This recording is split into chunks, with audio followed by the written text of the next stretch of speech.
પૂજ્ય સ્વામીજી વિશ્વભાઈ અને સૌ વડીલો આ સરસ બાળ શિબિરનું આયોજન કરવા માટે તો હવે એક નાનકડું ડ્રામા તમારી સામે રજૂ કરી રહ્યા છે. ડ્રામામાં એક હિડન મેસેજ છે જે આપણા બુલબો માટે ડે ટુ ડે લાઈફમાં યુઝફુલ છે. તો જે પણ એ મેસેજનો કરેક્ટ આન્સર આપશે એને અમારી તરફથી એક નાનકડી ગિફ્ટ. મહારાજની આજ્ઞા લઈને મુક્તાનંદ સ્વામીજી અને નિરંજનાનંદ સ્વામીજી કાશી જવા નીકળ્યા.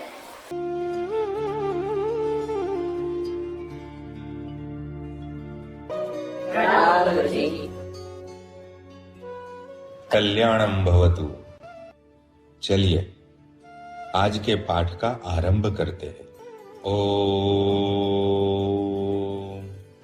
गुरुः ब्रह्मा गुरुः विष्णु गुरुः देवो महेश्वरः गुरुः साक्षात् परब्रह्म तस्मै श्री गुरवे नमः।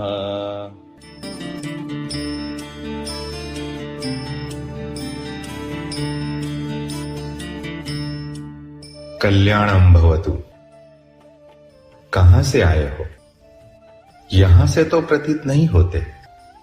जी गुरुजी, हम बहुत दूर गुजरात प्रदेश से संस्कृत अभ्यास के लिए आए हैं। हमारे प्रभु भगवान श्री स्वामीनारायण ने हमें यहाँ काशी में संस्कृत अभ्यास करने के लिए भेजा है। कृपया आप हमें अपना शिष्य बनाकर ज्ञान प्रदान करें और हमें धन्य करें। ठीक है। आप बहुत दूर से आए हो, मैं अवश्य आपको अभ्यास कराऊंगा, किंतु आज थोड़ा थके हुए लगते हो तो आज थोड़ा विश्राम कर लो। कल से आपका विद्यारंभ करेंगे।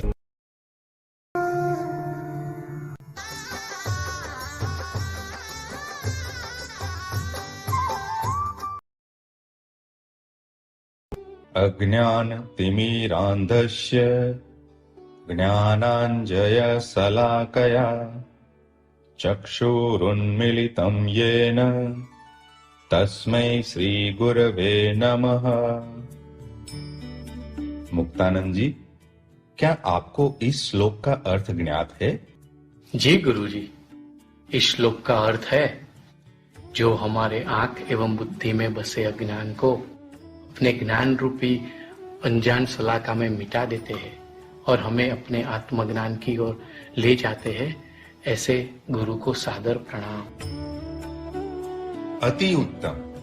साधु साधु। सर्वदा सर्वकार्येषु नास्ति तेषाममङ्गलम् येषां हृदिस्थो भगवान् मंगलाय तनो हरिः। निरंजनानंद, बेटा इस श्लोक का अर्थ बताओ।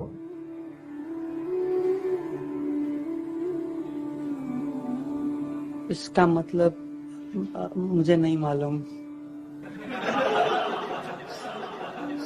शांतम भव।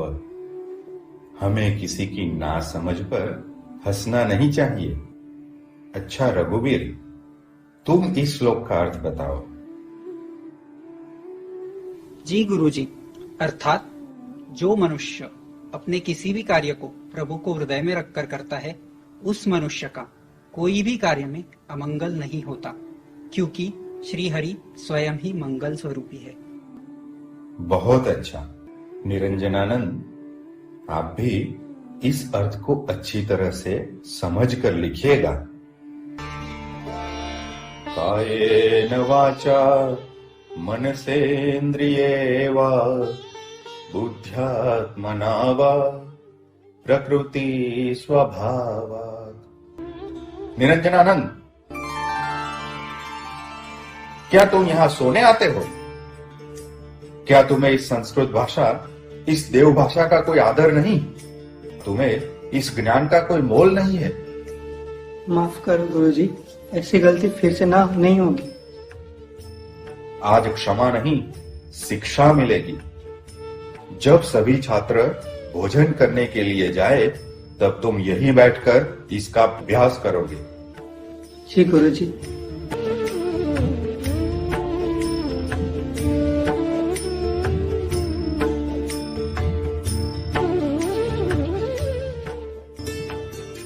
હે મહારાજ, આપ મને બુદ્ધિયોગ આપજો, મને કાંઈ જ આવડતું નથી. નિરંજનાનંદ સ્વામી, અહીં આવો બેટા. જી સ્વામી. મહારાજનો પત્ર આવ્યો છે. મહારાજ ગઢપુરમાં મોટો ઉત્સવ કરવાના છે અને આપણને દર્શન કરવા માટે ગઢપુર બોલાવ્યા છે. મહારાજે બોલાવ્યા છે? 1.5 વર્ષ થઈ ગયું મહારાજના દર્શન કરે. હા સ્વામી, મહારાજના દર્શન કરવાની તો મને પણ ખૂબ તાણ છે. આપણે કાલે જ ગઢપુર જવા નીકળવાનું છે. હા સ્વામી, તો હું હમણાં જ તૈયારી શરૂ કરી દઉં.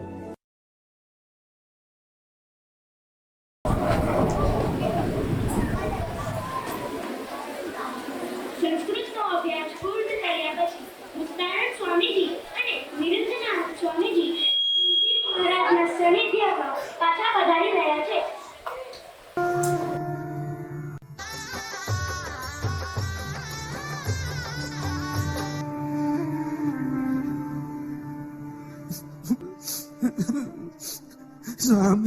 સ્વામી, હવે હું પાછો કાશી નહીં જાઉં.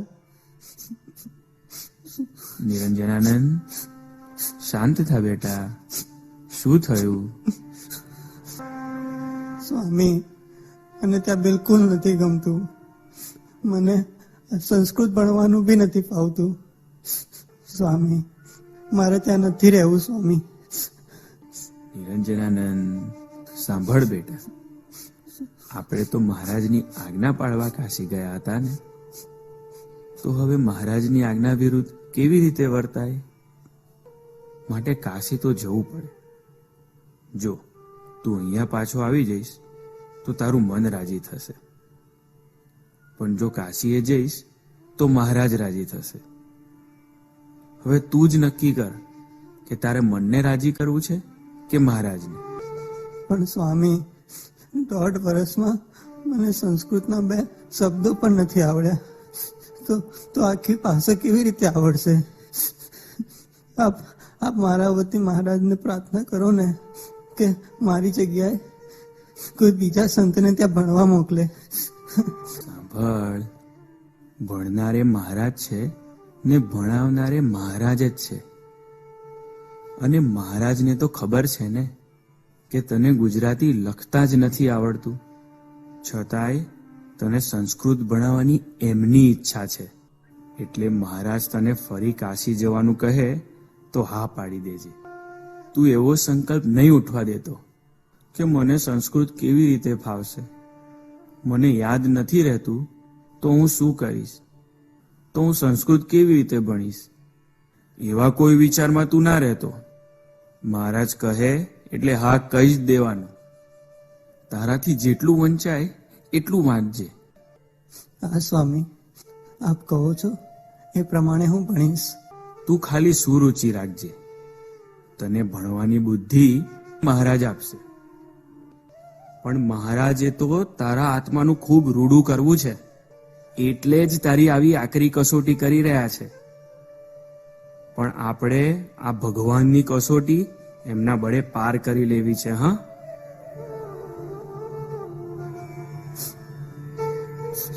પણ સ્વામી, એક તો મહારાજથી અને તમારાથી દૂર રહેવાનું અને એમાં પણ સંસ્કૃત ભણવાનું, આ કસોટી મને ખૂબ જ અઘરી લાગે છે.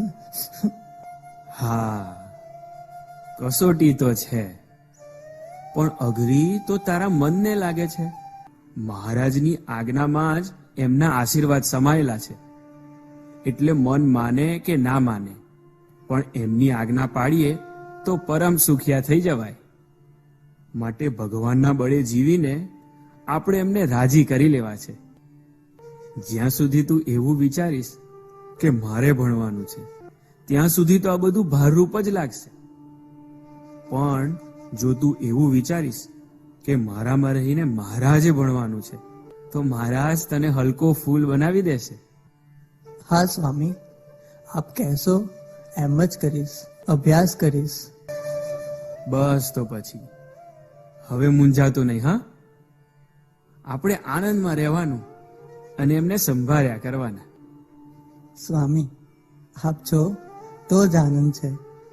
જો આજે આપ ન હોત તો હું ચોક્કસ મારા મનના ગાંઠભેડો ભળી જાત અને મહારાજની આજ્ઞા લોપી નાખત. આજે આપે મારા આત્માની ખૂબ જ રક્ષા કરી છે. હવેથી હું મારા મનનું કહ્યું ક્યારેય નહીં માનું. અમે તો કાંઈ કર્યું નથી. સૌમાં રહીને મહારાજ જ બધું કરે છે.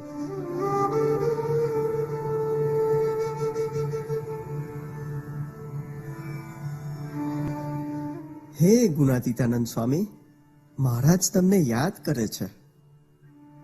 હા હા, ચાલો ચાલો.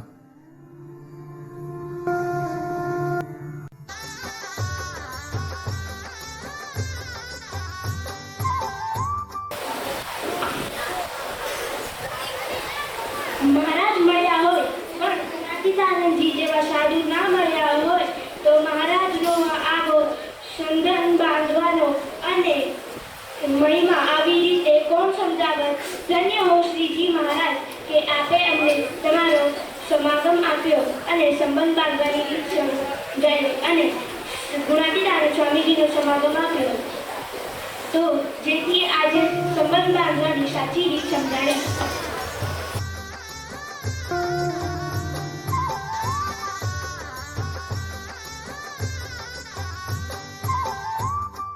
નિરંજનાનંદ, તમે ફરી કાશી જશો?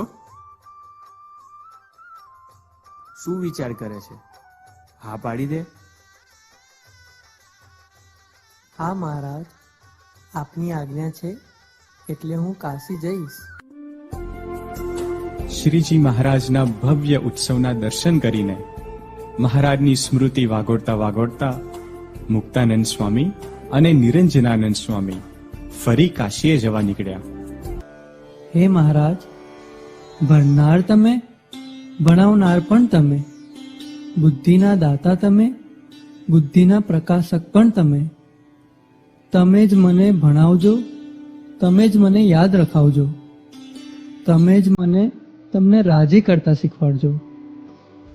આવીને આવી સુરુચિ કાયમ રાખજો તો મહારાજ ખૂબ રાજી થશે.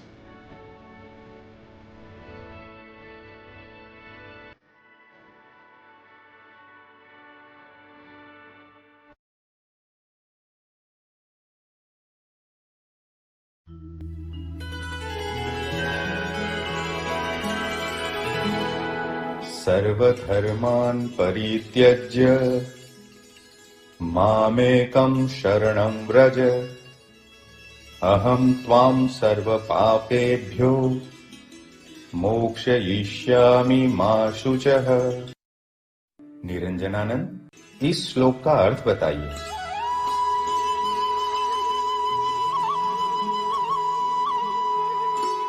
गुरुजी, मन के माने हुए सभी धर्मों को त्याग कर, अर्थात अपने सभी आश्रय को त्याग कर केवल मेरे शरण में आओ. मैं तुम्हारे सारे पापों को, सारी चिंताओं से मुक्ति दिलाऊंगा. इसलिए शोक मत करो. अति उत्तम. साधु साधु.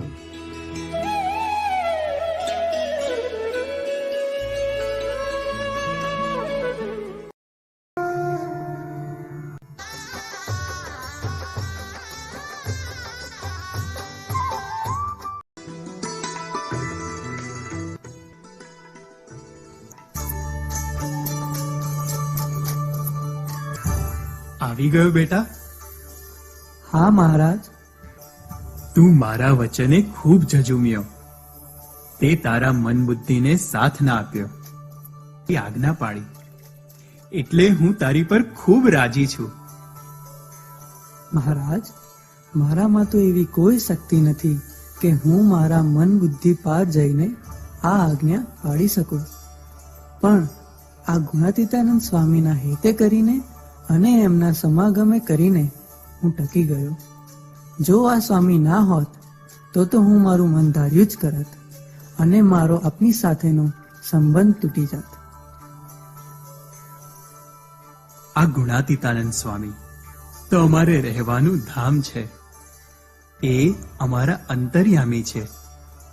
જે કોઈ એમનો સમાગમ કરશે એની કોટી જન્મની કસર અમે આ જન્મે જ ટાળી નાખીશું. આ ગુરુ ગુણાતીતની ગોદ છોડતા નહીં.